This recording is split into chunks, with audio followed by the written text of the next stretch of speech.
Do you have a book out? I have read Ric Flair's book. Yeah, I caught up with Bill after. I think I mentioned this on the plane, and he had the book. So I asked if I could read it, and I read it in one night. In my hotel, I stayed up to about 5 in the morning reading To Be the Man. What critiques do you have of the book? With one exception, I kind of liked it. With one big exception. I did like it. I didn't think it was great. I think some people are giving it too much credit, being great. To me, it read a little bit like a Cliff's Notes version of Ric Flair's career. Like just the extent of his career, how much it entails, works against it a little bit, because you can't do justice to everything, especially when they basically want, a 60, 70,000 word book. I'm not sure how many words in there, but they don't want an overly long book. In my case, I had to really fight because mine was so damn long, but that's not what they wanted.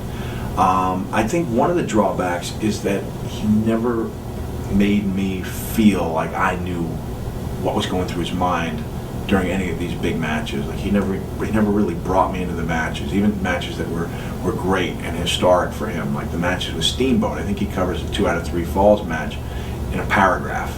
I don't think he gives any more than a paragraph to the Nashville or Chicago matches, and not much to Vader either. And that was a huge match when he won, was it Starrcade in '93? I mean, that was a huge match emotionally. He talks about the emotions afterwards, but he never made me feel like I knew what it was like to be Ric Flair. So that was one drawback. And I'd say in its credit, I also wondered how. One thing that worked for my book is there was an arc, almost like a movie.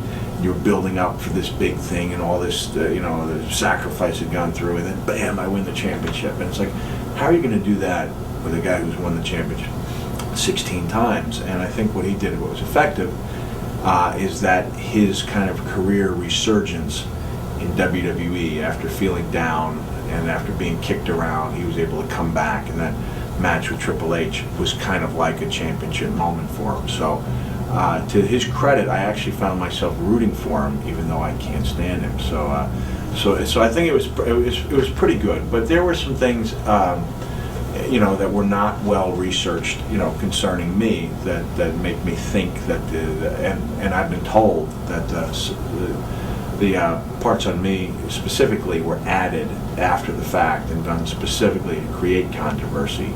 And I think when you're Ric Flair and you've had arguably the greatest career of all time, that you're doing a disservice to yourself by creating false controversy. That if someone reads Ric Flair's book and comes away from it thinking about me, then he has not done himself justice. And in that sense, I think in the bigger picture, yeah, maybe the controversy has sold some copies. Maybe if I played along like they wanted me to, that it would have helped. But the sad part of it is, if he had treated me with the least little respect, that I'd probably be in training to work with Ric Flair right now, because that's something we had talked about a lot before I left. It was something I thought we were both looking forward to. But I can't work with someone who doesn't respect me.